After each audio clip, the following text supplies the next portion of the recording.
Love nature, হ্যাঁ। আর আমার আন্টির আশেপাশে তোমার ভাই আমি না এই প্রশ্নটা, ইউ লাভ নেচার, সব কি তোমার ন্যাচারাল? অফকোর্স। আচ্ছা ঠিক আছে, হ্যাঁ। মানে কোনো কিছু দেখে মনে হয় যে আনন্যাচারাল। আর জানি না তো, মানে খুব নিকট থেকে দেখি নাই পরীক্ষামূলক ভাবে। এখন এখন যেরকম সবার টেন্ডেন্সি অনেক বেশি আনন্যাচারাল জিনিসের প্রতি, এবং সেটাই করছে সবচেয়ে বেশি। তো মানুষেরও হয়তো বা ধারণা এটা হতেই পারে স্বাভাবিক এই সময়ে যে if something is perfect, if something is good, তাহলে হয়তো বা এটা ন্যাচারাল না, এটা মেড আপ অর সামথিং এরকম। সো তুমি 100% ন্যাচারাল।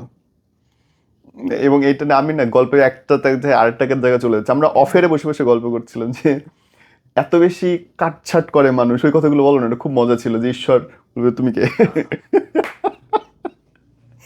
না, উই ওয়ার টকিং অ্যাবাউট যে এখন যেরকম চেঞ্জেসটা আমরা দেখছি, ইভেন কি আমরা বিদেশেরও অনেক বিউটি পেজেন্ট কন্টেস্টও দেখি, যেখানকার মেয়েদেরকে দেখি যে পুরো ফেস না, entire body has been like made over.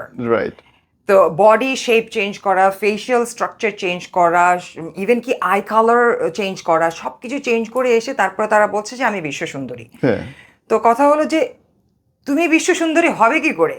তোমাকে তো God has to create you that way, and then you can compete with others, right? Other creation of God.